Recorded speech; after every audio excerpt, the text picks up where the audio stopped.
안녕하세요. 이번 주죠. 이번 주 5월 말경이죠. 이때도 한국은행이 기준금리를 인상할 것 같습니다. 1.5%에서 1.75%로 0.25%가 또 오른다 라고 봐야 되는 거죠. 왜 이렇게 연속해서 계속 올리는 걸까요? 이럴 수밖에 없는 걸까요? 이에 대한 이야기를 해볼까 합니다. 0.25포인트 인상이 유력시 되는데요. 기준금리가 2달 연속 오르는 건 15년 전이 마지막이라고 합니다. 비둘기파로 분류가 되는 지금 현재 한국은행 총재가 기준금리를 또 올린다라는 건 한국이 몰려있는 상황이 그만큼 녹록지 않다라는 걸 증명하는 것 같습니다. 많은 이들이 1.5에서 1.75로 5월 26일 날 인상할 걸로 보고 있습니다. 그리고 7월 달에도 기준금리를 또 올릴 것 같습니다. 어쩌면 연말까지 지금 현재 분위기로 연말까지 대신정권에 있는 연구원은 2.25%가 될 거다라고 전망한다는데요. 제가 볼 때는 2.25가 아니라 2.5에서 3.0 사이가 될 걸로 보여집니다. 대략 2.75 정도까지 갈 수도 있겠다라는 생각을 지금 한다라는 거죠. 지금 현재 물가는 한국의 소비자 물가지수는 5%에 가깝죠. 4월달에 4.8%를 찍었습니다. 그리고 올해 연내 물가 상승률이 5%를 넘어설 거다라고 하고 있습니다. 물론 미국은 소비자 물가 지수가 4월달에 8.3%였죠. 3월달에 8.5%였고요. 그 이전에는 7%대였고요. 미국도 물가 지수가 8.3%라고 하는 건 매우 높은 수준인 거죠. 그냥 8.3%이면 그냥 전체적인 물가가 그래 그러면 한 8% 올랐겠네? 이게 아니라는 거죠. 실제로 체감하는 건 30%, 40%, 50%일 거라는 거죠. 기억하시는지 모르겠지만 IMF 당시에 서울의 집값이 20.7% 하락했다라고 지표상으로 나와 있습니다. 그런데 실제로 사람들이 느끼기에는 어땠습니까? 70%, 80% 상상을 초월할 정도로 가파르게 떨어졌다라고 느꼈죠. 마찬가지라는 거죠. 물가가 한 5% 만약에 올랐다라고 하면 우리가 시중에서 느끼는 체감은 20%, 30%일 거다라는 거죠. 물가 상승률에 어떤 지표가 다 포함이 되어 있는지 일일이 다 확인하지는 않았지만 우리가 실제로 직접적으로 느끼는 폭은 5%가 아니라 10%가 아니라 그보다 훨씬 더 몇 배 이상이다라는 말씀을 드리는 거죠. 또 다르게 얘기하면 지금 현재 한국의 기준금리가 1.5%에서 1.75% 그리고 연말에 언론에서 얘기할 때는 2.25% 제 개인적으로 생각할 때는 2.75까지 올라간다라고 보고 있는데요. 그렇게 됐을 때 사실상 지금의 수준의 1.5%보다 거의 50%에서 한 7, 80%까지 높아져 있는 수치인 거잖아요. 이걸 어떻게 느껴야 되겠냐고요. 시중금리로는 아마 가파르게 오르는 속도가 체감이 훨씬 더 심할 거다라고 말씀드릴 수 있는 거죠. 지금 현재 시중금리가 한 4%쯤 되죠. 최상단이 5.6% 6% 초반대까지 얘기를 하고 있는데 실제로 많은 사람들이 느끼는 체감 시중금리는 4%에서 한 4.5% 정도 사이인 걸로 추정이 됩니다. 그러면 이게 연말이 되면 어떻게 되겠습니까? 한 5%, 6%까지 가는 거죠. 그냥 시중금리, 그냥 체감으로 느끼는 금리가 한 5%에서 6% 사이가 될 거다라는 거죠.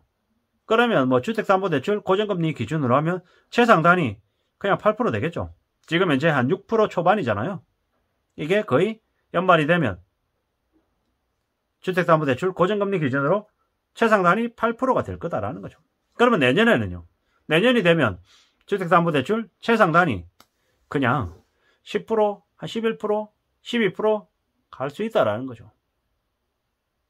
근데 아마도 그냥 최상단 금리는 9%, 10% 정도까지로만 그칠 것 같습니다. 그렇게 해놓고 시중금리 얼마입니까? 시중금리를 한 6에서 한 7% 정도 체감하게끔 만들어 놓겠죠. 그래 놓고 시용점수에 따라서 가상금리 매기겠죠. 사실상 올해 내년이 지나고 나면 많은 사람들이 대출 받을 때 시중금리를 7%, 8%, 9% 이렇게 감당하면서 지낼 것 같습니다. 제가 과거의 기억을 더듬어 보면 2007, 8년부터 2012, 13년까지 뭐 금리를 한 그 정도로 이렇게 물었던 것 같습니다. 그때는 그냥 그 정도 금리를 부담하는 게 당연하다고 생각을 했던 거죠. 또한 IMF가 있었던 1997년, 98년 이때로 되돌아가면 그냥 두 자릿수 대출 금리를 내는 건 당연하다고 생각했던 거예요. 1억을 빌리면 이자로 1년에 1200만원, 1500만원 내는 게 그래 그럴 수 있지. 빚낸 거잖아. 빚냈을 때 이자는 그 정도 내야지. 이런 인식도 있다라는 거죠. 지금 얘기하면 말도 안 되는 얘기죠. 믿기 어려운 얘기가 1997년, 98년에 있었죠. IMF 당시에는 시중금리가 30%가 됐던 적도 있었다라는 거죠. 거짓말이 아니라는 거죠. 거짓말이 아니라는 거죠. 그래서 진짜로 10억짜리 건물을 1억에 사는 경우도 그때는 있었다라는 거죠. 왜 그랬겠냐라는 거죠. 정상적인 상황이 아니었다라는 거죠. 믿기 어려운 얘기들이 많이 벌어졌죠. 저도 그 당시에 IMF 있을 당시에 학교를 다녔었는데 그 학교를 다닐 때 갑자기 사라지는 선배들, 동기들이 생겨났었죠. 말로는 그랬어요. 아, 좀 아르바이트 해야 된다고. 좀 더 돈을 모아서 해외여행을 생각해보고 있다고. 라고 얘기했는데 흉내는, 핑계는 그렇게 됐지만 실제로 가정이 해체되고 부모님의 사업이 망가지는 경우가 되게 많았죠. 뭐 공공연하게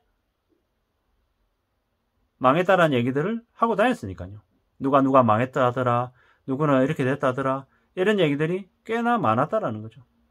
그게 그때 당시에 벌어졌던 일입니다. 그걸 생각해보면 앞으로는 어떨까요? 앞으로 우리가 살아가는 삶은 괜찮을까요? 아니면 IMF 당시 그때로 되돌아가는 걸까요? 제가 생각할 때는 1997년, 98년에 IMF가 그때는 지금으로 생각해보면 그 충격의 기간이 좀 짧았던 것 같습니다. 근데 이번에는 그 기간이 훨씬 더 몇 배 이상 더 늘어나지 않을까라는 생각을 하는 거죠. 그나마 IMF 때는 기업의 부채 때문에 기업이 문제가 돼서 그렇게 충격이 왔지만 이번에는 가계부채가 너무 크다라는 거죠. 가계부채는 너무 크고 또 정부는 정부대로 정부의 재정부채가 크기 때문에 이게 또 감당이 안 된다라는 거죠. 기업은 기업 때문에 또 그렇고요. 이 경제, 가계, 기업, 정부 이 어느 것 하나 부채가 괜찮지 않기 때문에 아마 이번에 겪게 될 충격은 좀 많이 크고 많이 심할 것 같다라는 생각이 듭니다.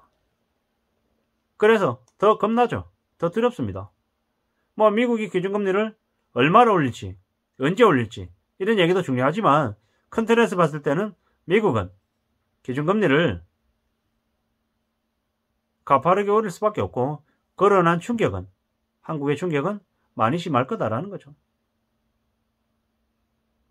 올해 연말에 기준금리가 한국의 기준금리가 2에서 2.5% 정도 될 거다라고 얘기했는데요. 이걸 21년 하반기로만 되돌아가도 이렇게까지 많이 오를 거라고 생각한 이들이 없었다라는 거죠. 무슨 얘기입니까? 시시각각 계속 상황이 바뀐다라고 봐야 되는 거죠. 언론이 거짓말했다? 그런 생각보다는 언론이 너무 안일하게 생각하고 좀 쉽게 본 게 아닌가라는 이제 추정을 해보는 거죠. 절대로 앞으로의 우리의 삶이 만만하거나 쉽지 않을 거다라는 거죠. 한국은행이 5월 26일 날 수정 경제 전망을 발표한대요. 소비자 물가 지수가 올해 3.1%일 걸로 전망했는데 그걸 4%로 조정한다는 거죠. 연간 4%대의 물가 상승률을 전망하는 것은 2011년 7월 이후 처음이라는 거죠. 이러한 현실들이 우리한테 보여주는 메시지가 뭔지를 잘 생각해야 될 것 같습니다. 꽤나 힘들고 꽤나 어렵고 꽤나 만만치 않다라는 걸 알아야 될 것 같다라는 거죠. 그리고 항상 말씀드리지만 제가 드리는 이야기들 중에 여러분들의 생각과 100% 일치할 수 없다. 아닌 부분이 분명히 있다. 그리고 제가 잘못된 부분을 얘기할 수도 있다. 라는 말씀을 드립니다. 제가 잘못된 말씀을 하거나 아니면 잘못된 정보를 제공했다라고 할 때는 그에 맞게 말씀을 주시면 또 제가 또 반성할 부분 반성하고 또 고쳐나갈 부분도 고쳐나가도록 하겠습니다. 예. 그렇게 봐주시면 좋겠습니다. 예. 앞으로 대출 이자가 계속 늘어난다. 기준금리가 5월 26일 날도 올라간다. 그리고 7월달도 또 오를 것이다 라는 말씀을 드리면서 마실까 합니다. 아무쪼록 저와 여러분들의 삶이 탄탄해지고 안전해지기를 바랄 뿐입니다. 항상 모자란 영상을 시청해 주셔서 감사드립니다. 이상입니다.